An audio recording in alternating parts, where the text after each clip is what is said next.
Hi friends, welcome back to Revas world. இன்றைக்கி நம்ம ரேவாஸ் வேர்ல்டில் என்ன வீடியோ அப்படின்னு பார்த்தீங்கன்னா, ஓமப்பொடி ரெசிபி தான் உங்கள் கூட நான் ஷேர் பண்ண போகிறேன். ஸோ வாங்க வீடியோக்குள்ளே போகலாம். ஃபஸ்ட்டு ஓமப்பொடி ப்ரிப்பேர் பண்ணுறதுக்கு கடலை மாவு எடுத்துக்கலாம். 2 கப்பு கடலை மாவு எடுத்துக்கோங்க. நீங்கள் எதில் வேணாலும் மெஷர் பண்ணிக்கோங்க, கிளாஸில் எப்படி வேணாலும் மெஷர் பண்ணிக்கோங்க. நான் இன்றைக்கி ஒரு பவுல் எடுத்துக்கேன். 2 பவுல் கடலை மாவு எடுத்தேன் அப்படின்னா ஒரு அரை பவுல் பச்சரிசி மாவு எடுத்துக்கணும். ஸோ இந்த மெஷர்மெண்ட்டு தான் கரெக்டான அளவு. இப்போ இதுக்கு தேவையான அளவுக்கு உப்பு சேர்த்துக்கலாம். இப்போ ஓமப்பொடி அப்படிங்கும்போது அந்த கொஞ்சம் கலர் இருக்கும் இல்லையா, எல்லோ கலர் இருக்கும். ஸோ அதனால் கலர் பொடிக்கு பதிலாக நம்ம மஞ்சள் தூள் தான் சேர்த்துக்கணும். ஸோ அதனால் கொஞ்சமாக மஞ்சள் தூள் சேர்த்துக்கலாம். இப்போது இது கூட பட்டர் சேர்த்துக்குவோம். சும்மா ஒரு 2 டீஸ்பூன் அளவுக்கு பட்டர் ஆட் பண்ணிக்கிறேன். ஸோ இந்த மாதிரி நம்ம சேர்க்கும்போது அந்த பட்டரோட டேஸ்ட்டும் இருக்கும், அதே சமயம் நல்ல ஒரு கிறிஸ்பியாகவும் இருக்கும். இதுதான் ஓமம்.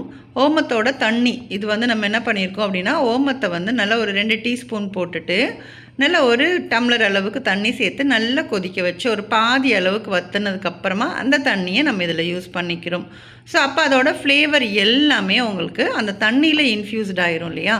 ஸோ அதனால் இந்த மாதிரி ஆட் பண்ணிக்கலாம்.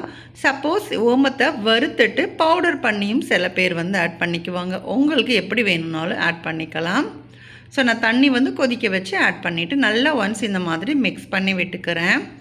ஸோ அதுக்கப்புறமா தண்ணி எவ்வளோ வேணுமோ அந்த அளவுக்கு கொஞ்சம் கொஞ்சமாக தண்ணி சேர்த்து நல்ல மாவை பிசைஞ்சு எடுத்துக்க போகிறோம். தண்ணிக்கு பார்த்திங்க அப்படின்னா மெஷர்மெண்ட் அப்படிலாம் சொல்ல முடியாது. ஏன்னா ஒவ்வொரு மாவும் கொஞ்சம் வித்தியாசம் இருக்கும். ஸோ அதனால் நம்ம போடக்கூடிய பச்சரிசி மாவு இதெல்லாம் கொஞ்சம் டிஃப்ரெண்ட் இருக்கும் இல்லையா. ஸோ அதனால் நீங்கள் மாவு பிசைஞ்சு அந்த பதத்தை நீங்கள் செக் பண்ணிக்கோங்க. உங்களுக்கு போதும் அப்படின்னா நீங்கள் ஸ்டாப் பண்ணிக்கலாம். நான் உங்களுக்கு இப்போ காமிச்சிருக்கேன் பாருங்கள். ஸோ மாவு எந்த அளவுக்கு நமக்கு பிசைஞ்சு இருக்கணும் அப்படிங்கிறத நான் உங்களுக்கு இப்போ காமிக்கிறேன். அந்த மாதிரி நீங்கள் செஞ்சுக்கோங்க.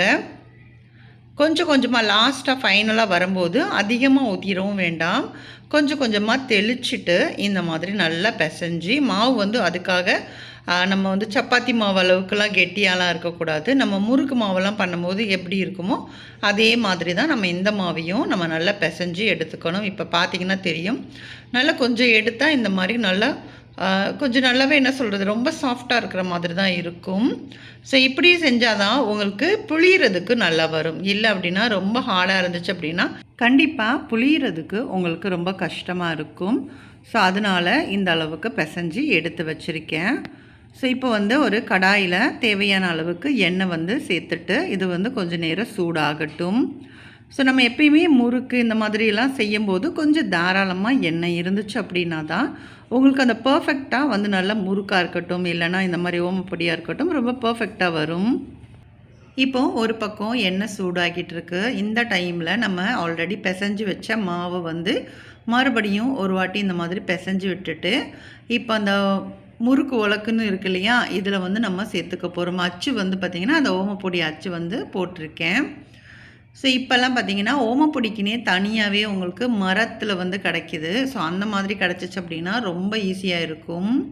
ஏன்னா நம்ம இடியாப்பம்லாம் பிழிவோம் இல்லையா, அது ரொம்ப சூப்பராக வரும். ஆனால் என்கிட்ட அது இல்லை அப்படிங்கிறதுனால இந்த அலுமினிய உலக்கில் நான் போட்டிருந்தேன். ஆனால் இதுவுமே எனக்கு ரொம்ப ஹார்டான ஒரு ஃபீல் தான் இருந்துச்சு.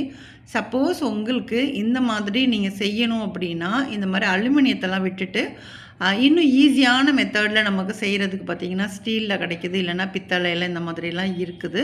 ஸோ அந்த மாதிரி அச்சு நீங்கள் முறுக்கு உலக்கு நீங்கள் வாங்கி யூஸ் பண்ணிக்கோங்க. இன்னுமே அதோட ரொம்ப பெஸ்ட்டானதெல்லாம் நமக்கு இப்போ கிடச்சிட்ருக்கு. ஸோ இது ரொம்ப பழையசு. இது என்னோடய கல்யாண டைமில் கொடுத்துருந்தது. ஸோ ஒரு வாட்டி ட்ரை பண்ணலாமே அப்படின்னு சொல்லிட்டு ட்ரை பண்ணேன். ஆனால் இது எனக்கு கஷ்டமாக இருந்தது. ஸோ அதனால் நான் மறுபடியும் ஒரு ஸ்டீல் வச்சுருந்தேன். அந்த முறுக்கு உலக்கில் தான் நான் மறுபடியும் மிச்சம் எல்லாத்தையுமே நான் பண்ணினேன். அதையும் உங்களுக்கு காமிக்கிறேன். இப்போது ஓமப்பொடி பார்த்திங்கன்னா சூப்பராக இந்த மாதிரி உலக்கில் புளியும் போது ஈஸியாக இருந்தது. ஸோ அது நான் புளிஞ்சு விட்டுட்டேன்.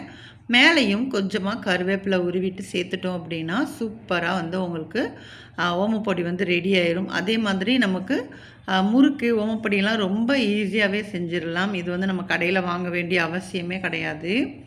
ஸோ கண்டிப்பாக நீங்களும் ட்ரை பண்ணி பாருங்கள். ட்ரை பண்ணி பார்த்துட்டு உங்களோட ஃபீட்பேக்ஸை கண்டிப்பாக என் கூட ஷேர் பண்ணுங்கள். ஸோ அவ்வளோதான். இப்போ ஓமப்பொடி பார்த்திங்கன்னா இப்போ ரெடி ஆயிடுச்சு. நான் ஒன் பை ஒன்னாக இருக்கிற மாவு எல்லாத்தையும் நான் புழிஞ்சு எடுத்துகிட்டு நான் உங்களுக்கு காமிக்கிறேன். ஏன்னா நம்ம வந்து இந்த ஸ்டெப் பை ஸ்டெப்பாக நம்ம வந்து அடுக்கி வச்சிட்டோம் அப்படின்னா அந்த லேயர் பை லேயராக உங்களுக்கு அப்படியே வந்து இருக்கும். அதே மாதிரி நம்ம பொரித்து எடுத்து கொஞ்சம் நேரத்துலேயே நல்ல கிறிஸ்பியாகவும் இருக்கும். ஸோ நம்ம இந்த கருவேப்பிலெலாம் சேர்க்கும்போது இன்னும் ரொம்ப சூப்பராக இருக்கும். அவ்வளோதான், ரொம்ப சூப்பரான டேஸ்டான ஓமப்பொடி ரெடி ஆயிடுச்சு. ஸோ உங்களுக்கு நான் இப்போ வந்து உடச்சி உங்களுக்கு காமிக்கிறேன் பாருங்கள் எந்த அளவுக்கு கிறிஸ்பியாக இருக்குது அப்படின்னு சொல்லிட்டு. கண்டிப்பாக நீங்கள் ட்ரை பண்ணிவிட்டு எனக்கு வந்து கமெண்ட்ஸில் சொல்லுங்கள். இந்த ஓமப்பொடி உங்களுக்கு பிடிச்சிருக்கும் அப்படின்னு நினைக்கிற வீடியோ பிடிச்சிருந்தா வீடியோக்கு ஒரு லைக் பண்ணுங்கள். அதே மாதிரி நம்மளோட ரிவாஸ் வேர்ல்ட் சேனலை இது வரைக்கும் நீங்கள் சப்ஸ்கிரைப் பண்ணலை அப்படின்னா ப்ளீஸ் சப்ஸ்கிரைப் பண்ணிவிட்டு சப்போர்ட் பண்ணுங்கள். நெக்ஸ்ட் ஒரு இன்ட்ரெஸ்டிங்கான வீடியோவோட மீண்டும் உங்களை வந்து சந்திக்கிறேன். பாய். தேங்க்ஸ் ஃபார் வாட்சிங்.